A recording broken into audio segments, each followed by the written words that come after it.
All right, everyone, we are here. We are going to be trying to get this WL959B to steer as straight as possible, and we're going to do it in a little different way. We could be using the upgraded tie rods, but I wanted to try this because I think, you know, this will work pretty good. It'll help the car stay looking stock, which was kind of one of my goals, and we're going to see how it works. Let me flip the camera around. I'm going to try to get a good angle, and we're going to work on it. All right, so let's see. All right, so here's what we're going to do. I'm going to be using a heat gun, and I would advise people, you know, not to do this unless you've had experience with a heat gun, you've done it before, and you're not afraid to make a mistake. Now, you can always buy these tie rods.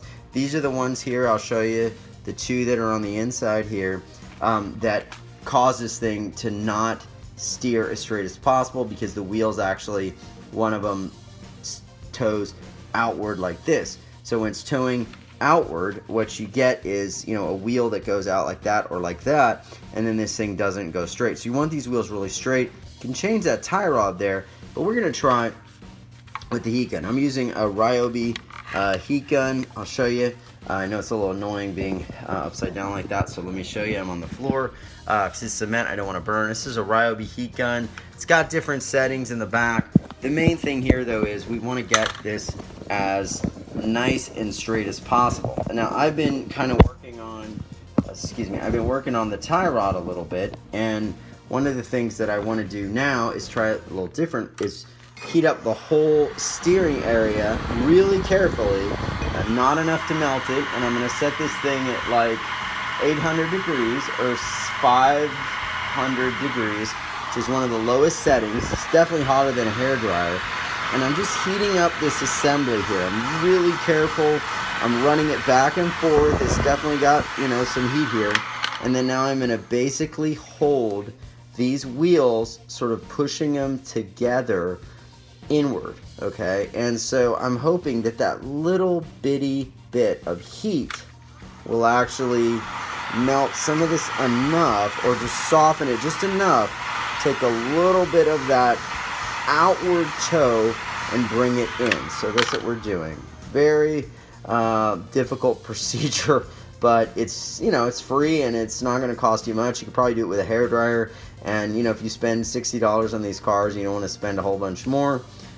You might as well try this. All right, we are getting really good. If you look at that, it's almost straight.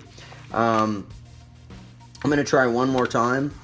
Just because I kind of want to push it, and we're going to do the same thing. I'm going to hold it in the area a little more. I'm going to just kind of keep it moving across everything carefully, fast. The heat's there. All right, so we're going to push it a little harder now, stretching the steering. You can see what I'm doing here. There's all this apparatus, and then we're going to let it go. And I think we are pretty much have got it. This is good. I think this is pretty straight. All right, so one of the things when you do this is you can try different things. So one of the first things I did, let me turn this around. One of the first things I had done actually was, oops, let me go around this way. All right, one of the first things I had done was I had tried to heat up one of the rods themselves, and this is the actual rod. If you watched an earlier video, you know that you can buy these things, and you're probably aware of them. They're really nice looking. I've bought them. I've got extra ones here. I mean, I've got tons of stuff. But this WL959, I wanted to keep as stock as possible. So basically, I used a cheaper approach, which is just heating up the actual tie rods and steering assembly, and then basically moving that into the straight direction. Now, when you get these things, these wheels are sort of pointing out, like one of them, and you can't get them straight. Now, this guy is pretty straight, and we can actually compare it with one of the WL toys that has the tie rod on it, and it is pretty darn close. So one of the ones that has the adjustable tie rod. So this is, of course, the adjustables.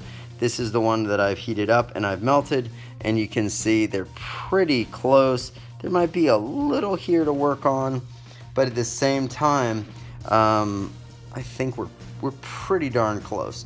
And, you know, I may do a little more adjustment on that. I definitely See, pretty close. I definitely want to test it before I do anything else, because, you know, if it's good and I'm not straining anything, that's always safer than pushing and, you know, trying and then making a mistake and then, you know, melting a bunch of parts. So again, I'm going to show you all the heat gun. I mean, you can use any heat gun. I had it on 500, and when you're going over this, like, this is the distance here. I mean, it's very far away. I mean, maybe like at least 2 inches.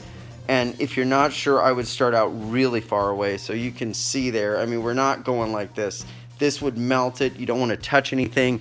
And again, if you haven't done a lot of stuff where you work on things, don't try this. I mean, I've got motorcycles and things that I've been working on for years here. So I pretty much have been doing a lot of different stuff. That doesn't mean you can't do it, but you just want to get a good feel for what's the point where too much is too much, you know, or just that little extra bit is too much, and you don't want to do that. So we're good. It looks like we're pretty straight, and certainly I could always do more, but it was just a few millimeters, and I think we're good.